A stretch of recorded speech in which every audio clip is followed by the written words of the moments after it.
Okay, सो intruder disregard करता है Gerrard की बात को और वो बोलता है कि मुझे और भी पता है कि तुम अपने सारे के सारे जो ऑर्डर्स हैं, यू फोन योर ऑर्डर्स, वो तुम फोन पर मंगाते हो। Sometimes you go away suddenly, कभी कभी तुम सडनली चले जाते हो अचानक से, and come back just the same, और कभी कभी तुम अचानक से आ जाते हो। Those are just the things I want to do, और यही चीजें हैं जो मैं करना चाहता हूँ। Hearing about you was one of my luckiest breaks. ठीक है, तो उसने बोला कि तुम्हें सुनना तो मेरा एक लकी ब्रेक मुझे मिल गया अचानक से, कि मुझे पता चल गया कि हाँ ठीक है, मुझे तुम्हारी आइडेंटिटी लेनी है। फिर जेरार्ड बोलता है, apparently, लेकिन फिर भी ऐसा लगता है, apparently मतलब ऐसा लगता है, you haven't the intelligence to ask why am I invested in the cloak of mystery। तो जेरार्ड बोला, लेकिन फिर भी तुमने ये नहीं सोचा कि आखिर मैं एक मिस्ट्री मैन बन के क्यों रह रहा हूँ। क्लोक का मतलब चोंगा यानी कवर। तो उसने बोला कि मैं इस मिस्ट्री के कवर में क्यों रह रहा हूँ, फिर भी तुमने ये पूछा नहीं। तो इंट्रूडर शूट करने के लिए एकदम प्रिपेयर्ड है। As I said before, this conversation bores me. Intruder ने बोला, मैं पहले ही बोल चुका हूँ कि ये जो कॉन्वर्जेशन है अब ये मुझे बोर कर रही है, मैं और नहीं ले सकता। जेरार्ड, डोंट बी अ फूल, बेवकूफ मत बनो। If you shoot you will hang for sure. अगर तुम मुझे मारोगे तो तुम्हें डेफिनेटली फांसी हो जाएगी। If not as yourself then as a Vincent Charles Gerard. और फिर यहाँ पर इसने ट्रम्प कार्ड खेला कि अगर तुम्हारी आइडेंटिटी की वजह से तुम्हें फांसी नहीं होगी, क्योंकि तुम मेरी आइडेंटिटी ले लोगे, तो मेरी आइडेंटिटी की वजह से तुम्हें डेफिनेटली फांसी हो जाएगी। तो इंट्रूडर बोला, व्हाट इज दिस, ये क्या बोल रहे हो। जेरार्ड ने बोला, this is your big surprise, ये तुम्हारा एक सरप्राइज है जो मैं तुम्हें दे रहा हूँ। I said you would not kill me and I was right. मैंने पहले ही कहा था कि तुम मुझे नहीं मारोगे और मैं सही था। Why do you think I am here today and gone tomorrow. तुम क्यों, क्या सोचते हो तुम कि मैं ऐसा क्यों करता हूँ कि एक दिन चले जाता हूँ और एक दिन वापस आ जाता हूँ। I never see tradespeople, मैं बाहर के लोगों से या किसी आने जाने वालों से, ट्रेडर्स से जिनसे मैं सामान लेता हूँ, उनसे कभी मिलता नहीं हूँ। यू से माई हैबिट्स वुड सूट यू, तुम ये कह रहे हो कि मेरी हैबिट तुम्हें सूट करती है। ठीक है, यू आर अ क्रूक, और तुम एक ठग हो, एक क्रिमिनल हो, है ना। Do you think I am a Sunday school teacher, और तुम्हें क्या लगता है कि मैं स्कूल टीचर हूँ जो इस तरह की हरकतें करता हूँ। The game's up as far as I am concerned, जितना मेरे बारे में जानते हो तो मैं भी इसी तरह के काम करता हूँ। Things went wrong with me, मेरे साथ भी चीजें खराब हो गई। I said it with bullets and got away, मैंने गोलियां चला दी और मैं वहां से चला गया। Unfortunately they got one of my man, और अनफॉर्चुनेटली उन लोगों ने मेरे एक आदमी को पकड़ लिया। And found things the fool should have burned, और उसने, उस बेवकूफ ने इसलिए पकड़ा गया क्योंकि उसने वो सारी चीजें उसके पास से मिल गई जो उसको मैंने जलाने के लिए बोला था। मतलब क्रिमिनल, ये पूरा क्राइम, ये गैंग है, गैंग ओनर है Gerard. Tonight I am expecting trouble, और आज रात में मुझे पुलिस पकड़ने यहाँ आने वाली है, इसीलिए मैं मेरा बैग पैक कर रहा हूँ टू क्लियर ऑफ। समझ गए। तो अब इंट्रूडर क्या बोलता है, it's a bag all right and this is a gun all right, what's all this. उसने बोला, देखो ये एक बैग है और ये बैग है ना, और ये गन है ना, तुम ये सब क्या बोल रहे हो। तो जेरार्ड बोलता है, दैट्स अ डिस्गाइज आउटफिट, मैंने तो ये धोखा देने के लिए, डिस्गाइज का मतलब है अपनी आइडेंटिटी छुपाना, वेश अपना जो हुलिया उसे बदल लेना। उसने बोला ये एक डिस्गाइज आउटफिट है, फॉल्स मुस्टैश, मैंने झूठी मूछे रखी हुई है, एंड व्हाट नॉट।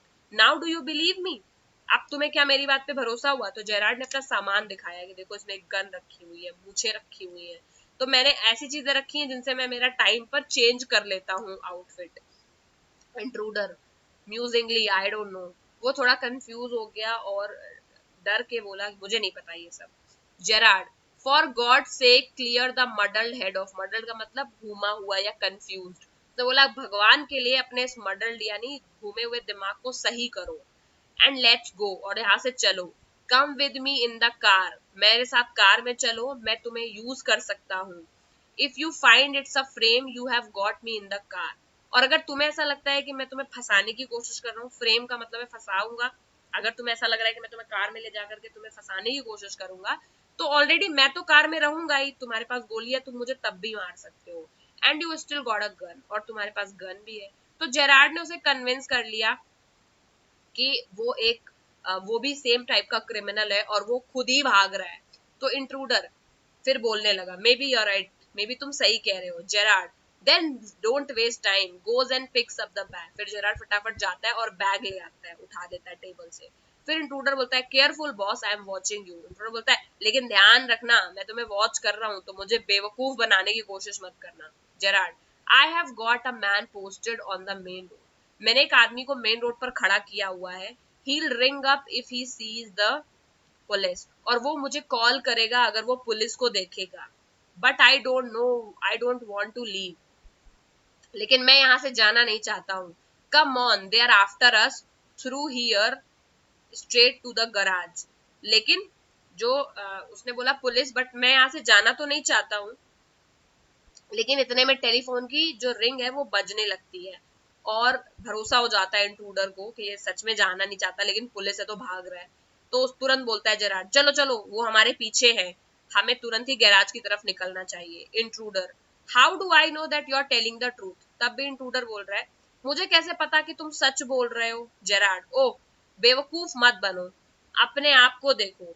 जेरार्ड तुरंत खोलता है दरवाजा, बाहर निकलता है। इंट्रूडर भी आगे की तरफ झुकता है ये देखने के लिए कि कौन है बाहर, with is shy towards the Gerard but with the revolver ready. लेकिन इंट्रूडर के हाथ में रिवॉल्वर है, तो वो जेरार्ड के पीछे से झांकने की कोशिश करता है कि कौन है रोड पर, एक्चुअली पुलिस है या नहीं।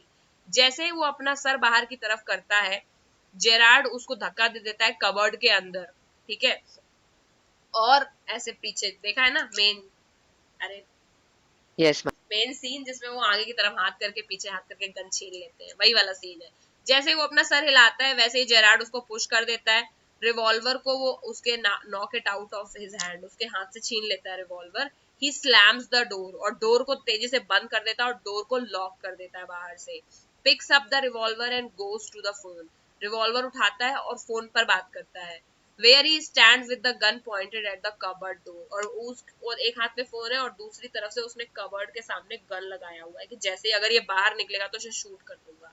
इंट्रूडर तेज तेज से दरवाजे को ऐसे तोड़ता है, रैटल्स का मतलब जोर जोर से ऐसे ऐसे करना, खोलो खोलो, मुझे यहाँ से बाहर निकालो। जेरार्ड, हेलो, यस स्पीकिंग, मैं बोल रहा हूँ, sorry I can not let you have the props in time for rehearsal. उसने बोला, सॉरी, मैं तुम्हें रिहर्सल के लिए प्रॉप नहीं दे सकता सेम टाइम पर। I have had a spot of bother quite amusing, I think I will put it in my next play. और फिर जेरार्ड बोलता है कि मेरे लिए ये बहुत सोचने, स्पॉट ऑफ बॉदर का मतलब, वैसे तो ये बहुत टफ टाइम है मेरे लिए, स्पॉट ऑफ बॉदर का मतलब परेशानी का रीजन है, लेकिन उतना ही ये अम्यूजिंग, हंसने वाली बात भी है। आई थिंक इस चीज को मैं अपने नेक्स्ट प्ले में जरूर लिखूंगा, ठीक है। तो उसने बोला कि सॉरी, मैं इस समय पे तुम्हें, I can not let you the props in time for rehearsal. उसने बोला, मैं अब तुम्हें ये, मतलब ये सब उसको जेरार्ड ने एज अ प्ले वाला जोक मारा है कि भैया ये गन एक तरह से प्ले का रिहर्सल है, मैं तुम्हें अभी नहीं दे सकता वरना तुम मुझे शूट कर दोगे, है ना। तो उसने बोला, हाँ बोल रहा हूँ, सॉरी, जो तुम चाहते हो वो मैं तुम्हें नहीं दे सकता। ये मेरे लिए बहुत सोचने वाली बात है, यानी परेशानी है, बट उतना ही अम्यूजिंग, मतलब बहुत कुछ चौक सार्कास्टिक, कुछ हंसी आ जाए जिस पे ना। I think I put it in my next play, इसको मैं अपने नेक्स्ट प्ले में जरूर रखूंगा। Listen, can you tell our friend the sergeant to come up here at once. क्या तुम अपने friend, can you tell the friend surgeon to come up here at once, you'll probably find him in the public bar.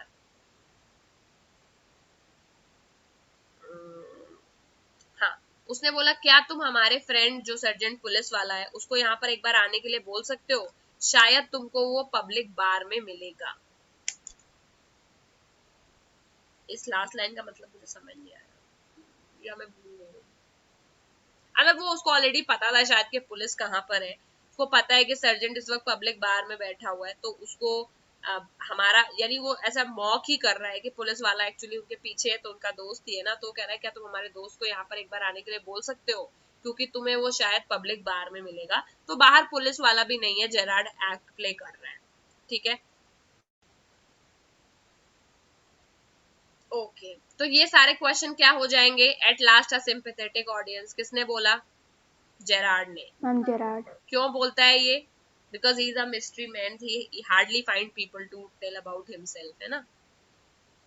तो क्योंकि एक तो वो play writer भी है और ऑडियंस को हंसाता है, ये भी एक रीजन हो सकता है कि फाइनली वो बोल रहा है कि पहली बार मुझे ऐसी ऑडियंस मिली जो सिंपैथेटिक है। एंड ही सार्कास्टिक और सीरियस, सीरियस है या सार्कास्टिक है वो? Sarcastic. Sarcastic. Why does the intruder choose Gerard? कर लोगे? क्योंकि वो ट्रेड्स पीपल से कम मिलता है, is more like a mystery man, कभी भी आता है कभी भी जाता है, और जेरार्ड को ये सब सूट करता है। I said it with bullets, किसने बोला? जेरार्ड। जेरार्ड ने। What does it mean? इसका मतलब है मैंने जवाब गोलियों से दिया, यही तो होता है। I said it with bullets का क्या मतलब है? हिंदी मूवीज में डायलॉग नहीं है, सवाल आया और जवाब में मैंने गोलियां दी, ये वही है। I said it with bullets का मतलब मैंने किसी को गोली मारी। क्या ये सही है? अरे उसने सच में ऐसा किया था या नहीं? No ma'am. नहीं किया था। क्यों बोल रहा है वो? कन्विंस करने के लिए इंट्रूडर को, ताकि इंट्रूडर मान ले कि Gerard is also a crook, है ना। जेरार्ड का एक्चुअल प्रोफेशन क्या है? Hmm? He was playwright. Moustache वगैरह भी तो मिली है, प्ले में एक्ट करता है ना। Yes ma'am. एक वर्ड ढूंढ करके बताती हूँ।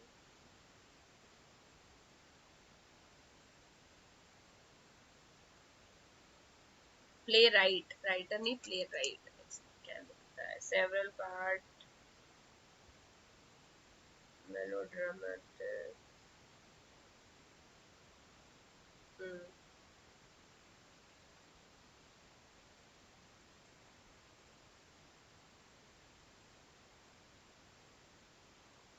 इसमें तो लिखने के लिए बताया गया है, but I think he acts also, moustache भी मिली है, बट प्ले राइट तो चला जाएगा, ठीक है। एक्ट्स एंड प्लेस भी हो सकता है। You will soon stop being smart, कौन कहता है?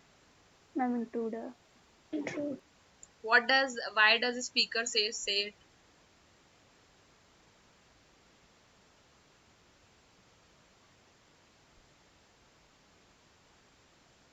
Because he thinks that Gerard is considering himself very smart, and soon he will find out that the intruder has come there to shoot him, and then he will stop being smart. He will get frightened. ऐसा ना? अरे हाँ ना बोलो ना, yes ma'am. यही बात सही है ना? Okay. They can't hang me toys, कौन कहता है? Ma'am intruder. इंट्रूडर। क्यों कहता है? Because he has already killed a cop, है ना, एक बार ऑलरेडी मार चुका है वो। A mystery I propose to explain. कौन? What is the mystery? That Gerard says that there is a mystery that he wants to explain. The mystery is that why he behaves as a mystery man, why he does not meet with people, and why there is limited contact with the outside world. He explains it by saying that he is also a crook and criminal and has said it with bullets. So for that only he is being followed by policemen. Correct? लिख पाओगे? Yes, ma'am. Yes This is ma'am. your big surprise, where it has been said in the play last part. What is the surprise? That Gerard is a mystery man because he is also a criminal like intruder. ठीक है? Yes ma'am. तो इसी के साथ हमारा खत्म होता है सिलेबस आज। चैप्टर के क्वेश्चन आंसर्स करके लाने हैं तुम लोगों को, ठीक है। Now I will give you okay ma'am. एक क्वेश्चन मैं ले लेती हूँ। लास्ट चैप्टर में एक क्वेश्चन था, आई थिंक लास्ट टेस्ट में, whenever we are told to hate our brothers। हाँ कनिष्का, मैम इंसिस्टेंट का मतलब क्या होता है? जो वो उसी चीज पे पुश करता रहे एक ही बात पर, ओके मैम। ठीक है। So the question was whenever we are told to hate our brothers, है ना।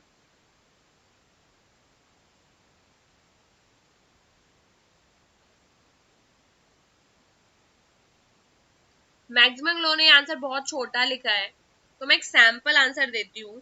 whenever we are told to hate our brothers, when do you think it happens? तो पहला आंसर था कि ये कब हुआ, ये कब होता है, जब हमें लोगों को हेट करने के लिए बोला जाता है। और दूसरा है कि क्यों होता है, करेक्ट, व्हेन एंड व्हाई, दो था ना क्वेश्चन में। Yes, ma'am. तो व्हेन तो हमें पता है, लुक पोएम को पढ़ के, तो पोएम का नाम क्या है? No men are foreign. No No man are men are foreign. foreign. तो क्या लिखोगे? In the poem no man, double quotes में, no man are foreign, the author tells us that there are situations where we are told to hate our brothers, and the situation, या तो we are, it is told that क्या, sorry, in the poem no men are foreign, author tells us there are situations like wars and conflicts when we are told to hate our brothers। तो when का answer तो हो गया clear कि Wars के time में ऐसा बोला जाता है कि हमें हेट करना है अपने ब्रदर्स को, ठीक है, करेक्ट। तो in the times of war और in the times of conflict हम लोगों को हमेशा बोला जाता है कि हमें अपने फेलो ह्यूमन से हेट करना चाहिए। क्यों बोला जाता है? अब ये आंसर बड़ा बन सकता है, क्यों बोला जाता है, ठीक है। सम, अगर दिस इज ऑफन, ये तो हमें पता है दैट, अगर तुम चाहो तो सिंपल भी शुरू कर सकते हो, that in the poem no men are foreign, author tells us not to hate the fellow human beings.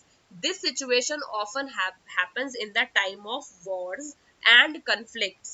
आगे का रीजन है why, तो रीजन है we are asked to do so or we are told to do so by some political officials or some wealthy rich individuals who have other vested interest and they want to gain something out of war and conflict.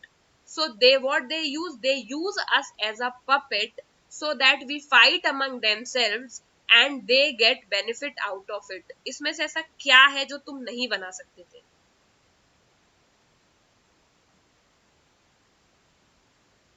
क्या तुम्हें नहीं पता है poem में कि जो rich लोग हैं और जो वेल्दी लोग हैं वो लड़ाते हैं हमें सो दैट हम उनका एज अ पपेट काम करें, सो दैट हम आपस में लड़े और उन्हें फायदा हो। इतनी बात लिखोगे तुम्हें 3 से 4 लाइन लगेगी कि नहीं लगेगी, मुझे बताओ। Yes, ma'am ma'am. लगेंगी। ऊपर वाली लाइन में 2 लाइन लगेगी कि नहीं लगेगी, बताओ। मैम लगेगी। तो 6 लाइन का बन गया कि नहीं बन गया, बताओ। Yes ma'am. तो कैसे आंसर 1 से 2 लाइन में लिखते हो? हाउ? उसके लिए भी तो टैलेंट चाहिए।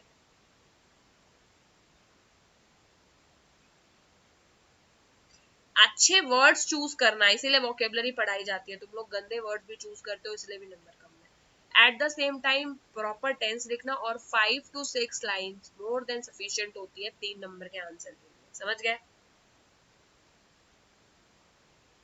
अगर Yes, इस तरह से ma'am. नहीं लिखना है, दूसरी चीज भी लिख सकते थे। Some egoistic people, what they do, they instigate innocent people so that innocent people fight among themselves and the egoistic people can have benefit or can enjoy out of it. दूसरा भी लिख सकते थे बिकॉज ये open to discussion है, ये समझ गए। सिमिलरली मैंने अभी वो वाला तो बताया ही था। पहला क्वेश्चन था कि किस तरह की फैमिली में पैदा हुई थी संतोष, वो बताओ जरा। what kind of family या what kind of society she was born in, बताओ जरा सोसाइटी की फीचर्स। मैम कोई भी बता सकता है। हाँ कोई भी बता सकता है। मैम उन जो मैम वहाँ पे सोसाइटी में ट्रेडिशनल होता है। कस्टम्स चलते थे।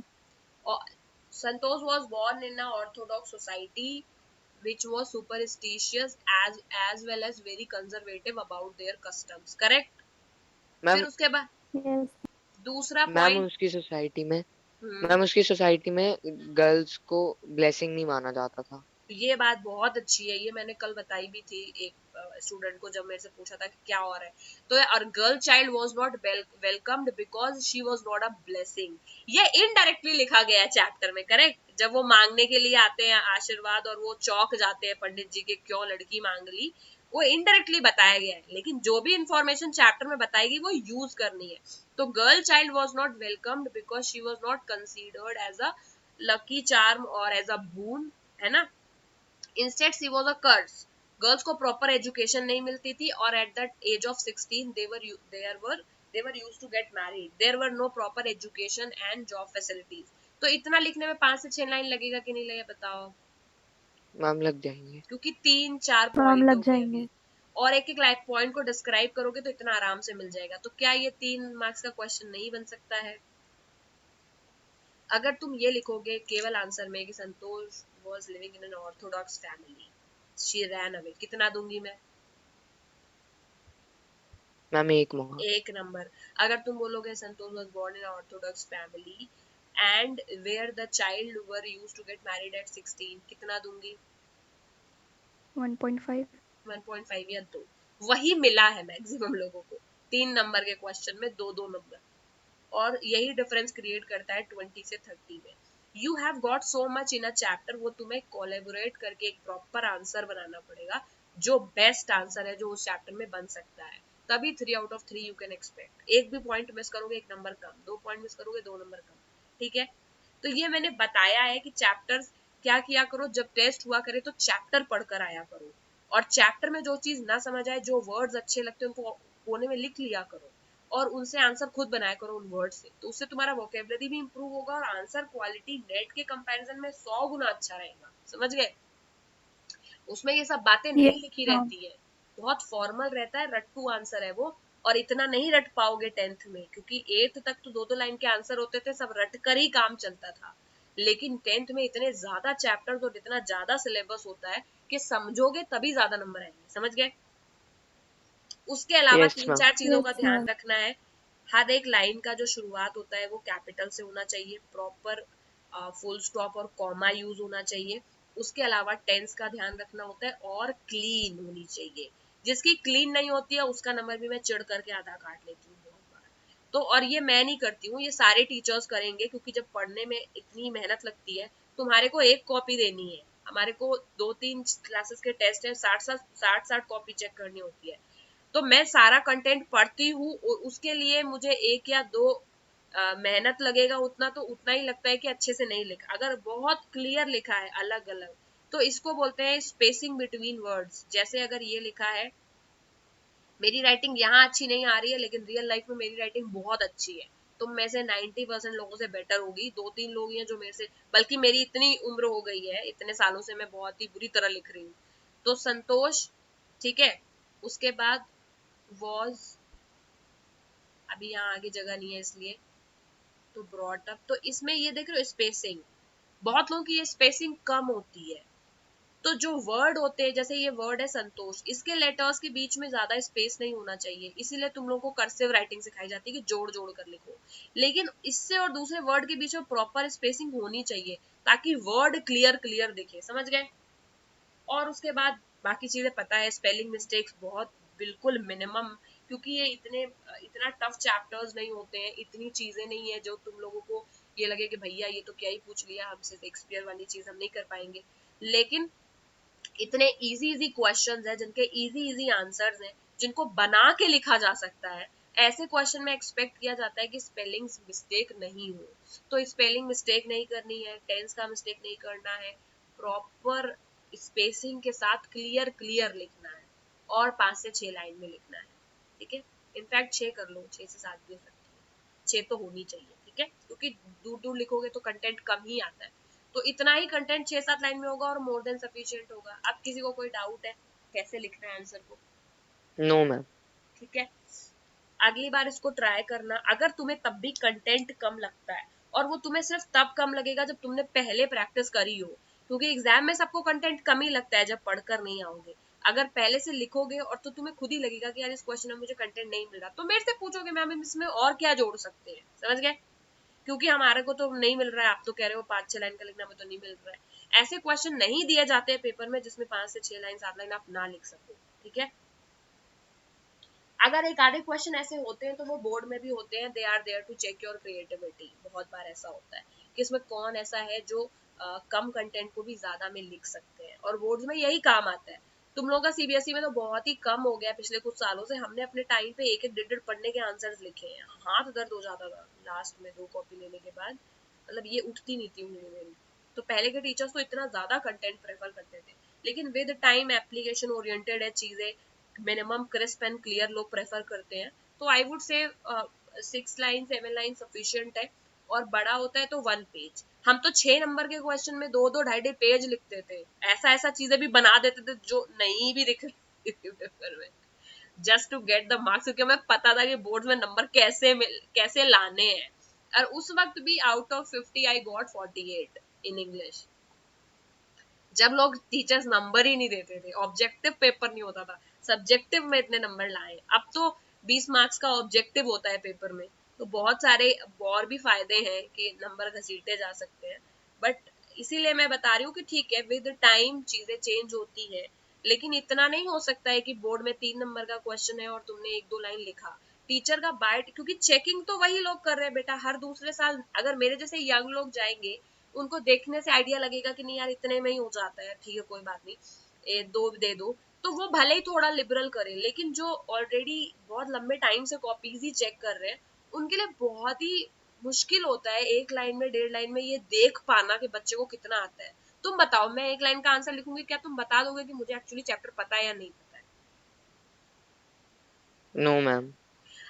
बच्चे के बारे में इंफॉर्मेशन तभी पता लगती है जब बच्चा सफिशिएंट आंसर लिखे कि इसे कितना आता है, समझ रहे हो? जब तुम सफिशिएंट आंसर लिखते हो तो पता चलता है टीचर को कि नहीं, चाहे तुम कोई भी इंफॉर्मेशन उसमें इंट्रोड्यूस करो, अगर तुम्हें रेलेवेंट इंफॉर्मेशन आती है तो ठीक है, वरना फिर बीट अराउंड द बुश। जब नहीं आता है तो बोर्ड में ये भी करना पड़ेगा कि भाई अगर एक्चुअल कंटेंट नहीं पता तो कुछ आसपास का लिखो, लेकिन somehow you have to tell your examiner कि मैंने ये चैप्टर पढ़ा है और मुझे आता है। वो तभी कर पाओगे जब तुम अपना मैक्सिमम इंफॉर्मेशन वहां इनपुट करो कम शब्दों में, समझ रहे हो जिस्ट?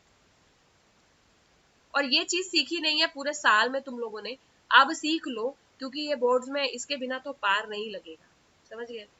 और मैक्सिमम नंबर इन्हीं 2 सब्जेक्ट्स के ही है जो बेड़ा पार कराते हैं लोगों का, क्योंकि इन 2 सब्जेक्ट्स में जब नंबर ज्यादा आते हैं तो परसेंटेज बहुत अच्छी बनती है, और अगर इन दोनों सब्जेक्ट्स में नंबर कम हो जाते हैं तो परसेंटेज बहुत ज्यादा डाउन हो जाती है, समझ गए?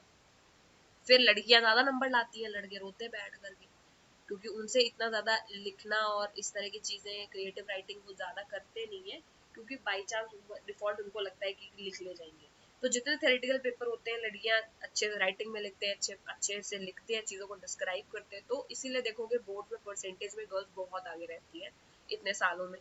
तो लड़के भी रहते हैं, बट लड़के अगर क्लास में 15 है, लड़कियां 7 है, तो 7 में 2-3 अच्छा कर ले जाएंगे, और 15 लड़कों में 2-3 होंगे जिनके मैथ्स में बाकी जगह आ रहे हैं नंबर, क्योंकि वो सॉल्व करने वाला है, वो तो सारे ही कर लेते हैं। बट जो एक्चुअल जगह है प्रैक्टिस वाली, वहां पर गर्ल्स ज्यादा अच्छे से ब्यूटिफिकेशन तरह से करते हैं। तो मैं ये नहीं चाहती कि कर, ऐसा तो नहीं कि कर नहीं सकते हो, है ना, करते नहीं हो, क्योंकि गंदा गंदा लिखने का आदत है, जल्दी जल्दी लिख दिया बस काम खत्म। आराम आराम से लिखा करो। इस क्लास में तो लड़के इनफैक्ट ज्यादा अच्छा ही लिख रहे हैं लड़कियों से, पहली क्लास मुझे मिली है, पिछली 10th की क्लास में भी ऐसा होता है, बट वो लड़के नंबर में कम है। इस बार काफी लड़के हैं जिनकी राइटिंग अच्छी है, आदि की राइटिंग भी अच्छी है, प्रांशुल की राइटिंग अच्छी है, प्रत्युष की राइटिंग बहुत बढ़िया है, अंजलि की राइटिंग भी अच्छी है, जिया की राइटिंग भी अच्छी है। तो इसमें ऐसा नहीं है कि कोई ऐसा है कि नहीं लड़कों की ज्यादा लड़कियों की ज्यादा, रुद्र भी लिखता है, थोड़ा राइटिंग कम अच्छा है लेकिन कंटेंट अच्छा लिखता है। तो तुम्हें जो चीज तुम्हें देखनी है वो तुम ये सोच के चलो कि यार ये वाली तो जो चीज है इसमें नंबर तो नहीं कटने चाहिए, क्योंकि ये फ्री के कट जाएंगे। अगर कोई चीज नहीं पढ़ के गए नंबर कट गए समझ आता है, बट कोई चीज क्लैरिटी की वजह से कट गया, ज्यादा कटिंग करने की वजह से कट गया, स्पेसिंग की वजह से कट गया, तो ये तो फालतू के नंबर कट गए ना तुम्हारे। आती थी चीज तब भी दूसरे से 2 नंबर कम आया। और ये इसके लिए नहीं, हर एक सब्जेक्ट के लिए ट्रू है, ये साइंस के लिए भी ट्रू है। अगर तुम साइंस में कोई जना जो बेटर डायग्राम बनाएगा कॉपी में, उसको बाय डिफॉल्ट 2 से 3 नंबर ज्यादा ही मिलते हैं, समझ गए? क्योंकि टीचर क्या कर रहा है, वो एक कॉपी नहीं पढ़ रहा है, वो सिर्फ तुम्हारी कॉपी नहीं पढ़ रहा है। सिर्फ तुम्हारी कॉपी पढ़ता तो शायद तुमको भी पूरे देता, सबकी कॉपी पढ़ रहा है। तो हो सकता है तुम्हारी कॉपी 15वें 16वें 17वें नंबर पर आए और पहले 15 कॉपी देख चुका हो, तो पहले 15 कॉपी को देख के उसको आइडिया लग जाता है कि ये देखो इसने कितना अच्छा डायग्राम बनाया, उसने कम बनाया, तो ऑब्वियसली तुम्हारा कंपैरिजन होगा किसी ना किसी के साथ, करेक्ट? कि उसने तुमने कम अच्छा किया। अगर तुमने कम अच्छा लिखा है, प्रेजेंटेशन कम अच्छा किया है, उतने में ही टीचर के नंबर कम हो जाते हैं। जहां 3 देना वहां वो 2 ही देता है, भले कंटेंट पूरा लिखा हो, क्योंकि वो पहले देख चुका है बेस्ट वर्जन, समझ गए हो? If you are lucky enough कि तुम्हारे से पहले कोई भी कॉपी में सबने खराब ही लिखा है, तो भले ही तुम्हें पूरे मिल जाए। तो ये ऐसा एक प्ले है, इसको फाउल प्ले भी नहीं बोल सकते, क्योंकि टीचर एक इंसान है, तो वो भी ऑब्वियसली कंपेयर कर रहा है तुम्हारी कॉपीज को। और यहाँ पर भी बहुत बार होता है बाय डिफॉल्ट कि एक आधा पॉइंट अगर मिस हो जाता है बट बच्चे ने बहुत अच्छा प्रेजेंट किया होता है तो मेरा ध्यान उस तरफ नहीं जाता, मेरा ध्यान इस तरफ जाता है कि यार किसने कितना प्यारा लिखा है, एक आधा पॉइंट हो सकता है गलती से, एक बेनिफिट ऑफ डाउट देने लगते हैं जब सब कुछ बहुत बढ़िया होता है। तो तुम बेनिफिट ऑफ डाउट के जोन पर जाओ, डाउट के जोन पर मत जाओ कि पहले ही देख के तुम्हारे ऊपर डाउट हो गया कि कुछ नहीं आता, इतना गंदा लिख दिया है ना। तो trying to your are you trying to understand मैं क्या बोलना चाहती हूँ? Yes, Yes, ma'am. ma'am. Yes, तो ma'am. एवरी टेस्ट को you should take as a final test, तभी वो एक एक्सीलेंस आएगा और तभी तुम वो बनोगे जो हम चाहते हैं कि तुम बनो। ठीक है, चलो मिलते हैं। अभी के लिए कोई होमवर्क नहीं है, कल तो तुम लोगों के पास बहुत एनसीईआरटी का इसके क्वेश्चंस करने, बस वही होमवर्क है। Ma'am, attendance.